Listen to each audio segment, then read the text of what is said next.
सुरेंद्र जी का राजस्थान से ये सवाल आया है कि उनकी पत्नी ने उनके ऊपर भारतीय दंड संहिता की धारा 498A, डोमेस्टिक वायलेंस एक्ट और 125 सीआरपीसी का केस किया, लेकिन पत्नी के केस करने के पहले ही इन्होंने हिंदू मैरिज एक्ट के सेक्शन 9 का केस कर दिया और पत्नी को नोटिस भी चला गया। उसके बाद पत्नी ने ये तीनों केस किए।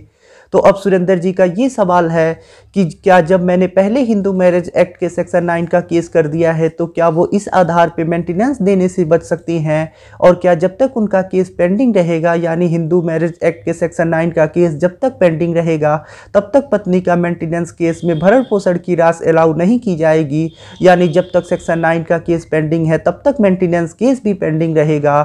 तो नमस्कार मित्रों, मेरा नाम है आदित्य, आप देख रहे हैं एडवोकेट आदित्य यूट्यूब चैनल। आज का ये बहुत ही ज़्यादा इंपॉर्टेंट सवाल आया है और आज मैं इसी के ऊपर बात करने वाला हूँ कि क्या जब पति पहले सेक्शन 9 का केस कर देता है तो ऐसी स्थिति में पत्नी का मेंटेनेंस केस कमज़ोर हो जाता है और पति इस पहले सेक्शन 9 कर देने से मेंटेनेंस देने से भी बच सकता है।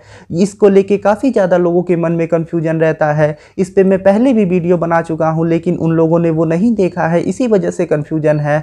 तो मैं फिर से इस बात को बता देता हूँ। तो चलिए वीडियो को शुरू करते हैं।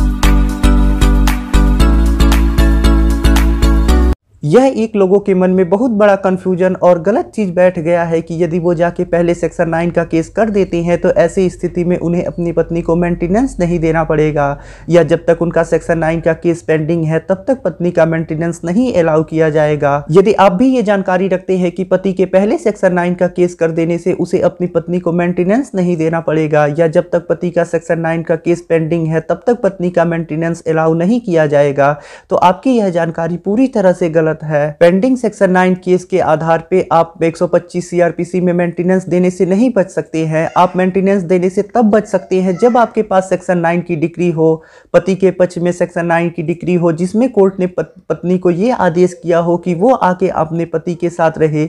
इसके बावजूद भी पत्नी यदि आके पति के साथ नहीं रह रही है और मेंटेनेंस की मांग कर रही है तो ऐसी स्थिति में पति मेंटेनेंस देने से बच सकता है। और यहाँ पे सेक्शन 9 काम करता है, जब सेक्शन 9 की डिक्री होती है तो वो मेंटेनेंस केस में काम करता है। पेंडिंग सेक्शन 9 का केस मेंटेनेंस केस में ज़्यादा काम नहीं करता है और पेंडिंग केस के आधार पे आप मेंटेनेंस देने से नहीं बच सकते हैं। ऐसी पत्नी जो बिना किसी कारण के अपने पति से अलग रह रही है, ऐसी पत्नियां मेंटेनेंस पाने की हकदार नहीं होती हैं। और यदि पति को सेक्शन 9 की डिग्री मिल जाती है तो पति के पास इस बात का सबूत हो जाता है कि उसकी पत्नी बिना किसी कारण के उससे अलग रह रही है, क्योंकि सेक्शन 9 की डिग्री पति को तभी मिलेगी जब उसकी पत्नी बिना किसी कारण के उससे अलग रह रही है। यदि पत्नी के पास अलग रहने का कारण है तब पति को सेक्शन 9 की डिग्री नहीं मिलेगी, क्योंकि पत्नी तब अपने कारण को दिखाएगी और उसके बाद पति का केस खारिज हो जाएगा।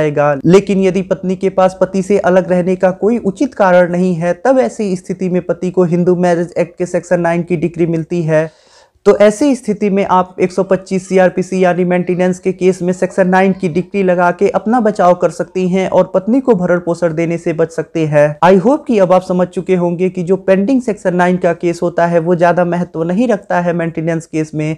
ये महत्व तभी रखता है जब आपके पास हिंदू मैरिज एक्ट के सेक्शन 9 की डिग्री हो, यानी कोर्ट का आदेश हो, तब यह 125 सीआरपीसी में काम करता है। सिर्फ एक पेंडिंग सेक्शन 9 के आधार पे आप पत्नी से मेंटेनेंस देने से नहीं बच सकते, आपका बचाव नहीं हो सकता है पेंडिंग सेक्शन 9 के केस के आधार पे।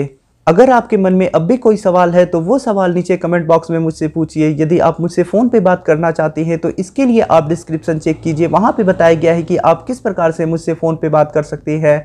यदि आपको वीडियो पसंद आया हो तो वीडियो को लाइक करें, अपने दोस्तों के साथ शेयर करें, और यदि आप चैनल पर नए हैं तो चैनल को सब्सक्राइब करके बेल आइकन को दबाएँ। मिलते हैं नए वीडियो के साथ अगले दिन, तब तक के लिए जय हिंद, जय भारत।